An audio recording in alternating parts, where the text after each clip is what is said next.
Hey, what's up? Since Ark Survival Ascended currently only has the island available, a lot of the flyers that were once popular in Ark Survival Evolved are now no longer obtainable. The island's flyers are pretty basic, but nonetheless there are still some that you should definitely consider using over others. So first up, the Pelorus. You can commonly see these guys around coastal areas or out at sea, and that's because they have the ability to float on water and regenerate stamina. They can also swim on the surface, and you can even use them to fish off of, but that's pretty much all that's going for it. Its speed is quite slow, they have below average stamina, their weight carrying capacity is among the lowest of all flyers, and they aren't particularly good at fighting whatsoever.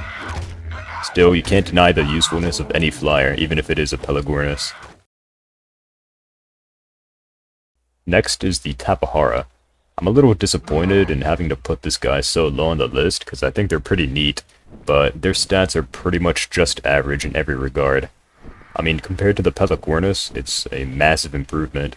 The Tapara has average speed, decent stamina, and alright weight capacity.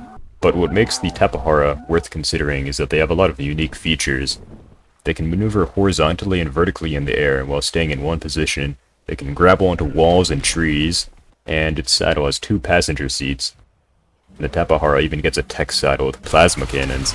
With the extra passengers in the tech saddle, paired with its agility, the Tapara can act kind of like an attack helicopter. You just gotta watch out because its health is pretty fragile.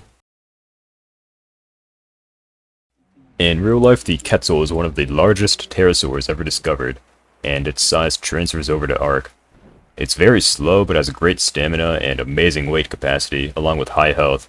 You can use it to carry medium-sized creatures and even equip a platform saddle to build a mobile skybase.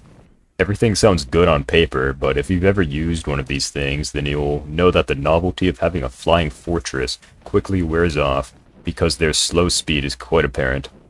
But if you just want to use something that can transport an enormous amount of materials, or to move creatures around the map, then the Ketel is a good option. In stark contrast to the Ketel, the Tanadon is a fast and nimble but fragile and weak pterosaur. It's the fastest flyer on the island, and it also has decent stamina to go with it. However, its health and weight is very low. This makes it perfect as a scout if you just want to search for high-level creatures to tame, or also as a PvP mount to swoop in and grab a person off a tame just to fly up and drop them back down to kill them. I think the RG is definitely one of the go-to creatures to tame for most people. It has a nice balance of good health, above average weight, decent speed and stamina, and is also fairly capable in combat. The RG is just about large enough to carry a Doedicurus, an Ankylosaurus, or a beaver, and when paired up with one of these resource gatherers, it's one of the best ways to harvest a ton of materials. It also receives a weight reduction for a variety of things, like metal, stone, black pearls, stuff like that. And as mentioned, it's not bad at all in combat either. It has a high DPS for a flyer, and is somewhat tanky, partly due to its scavenger ability. Whenever an Argentavis eats a corpse, it gets a 20-second buff, where its health and stamina regenerate even while in the air, so this can help you stay alive a bit longer during a fight. So, being a very new addition, some of you may not even know that this thing was added. The Rhino was the winner of the Island Creature vote, and is very different to the other flyers. First of all, it's an enormous insect, capable of many interesting things.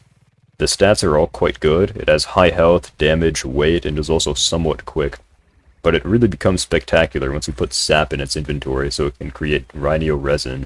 This is used for a few things. First, it can kind of be ejaculated out and hardened to provide a layer of armor to your rhynio. It can also be used to pick up vaults and move them around the map. But amazingly, if the vault has anything inside, then the weight will be negated. So this means you can transfer insane amounts of materials in quick fashion by putting it inside a vault and moving it around the map. And lastly, the resin acts as ammunition for a variety of ranged attacks. It can be used as a machine gun, dealing low but fast damage, or it can be shot like a mortar, which leaves behind a glob of resin that slows and hurts anything on it. Or it can also even be used as a homing missile, which is definitely not the least realistic thing I've seen in this game. And I also forgot to mention, it's actually the only flyer that can actually swim in water. The Pelorus can only swim on the surface, but the Rhino can go underwater. It can still land on top of the water and even kind of skate around, And one more thing, I was editing the video and realized I forgot to say another thing, because this thing has so many features that I keep forgetting to say stuff about it. But the Rhino can carry creatures that have a drag weight of up to 600, which is better than the Ketel can carry. So this means you can pick up stuff like Parasaur Ethereums, or Rexes, or even Spinos. And actually, one more thing I forgot, this thing has so many features. It also has mobility just like the Tapara, where you can go up and down and horizontally in place. But yeah, basically all of these things just combine to create the most overpowered flyer on the island, and definitely one of the best in the game, even if you include DLC maps. But anyways, I think that's about it. See ya.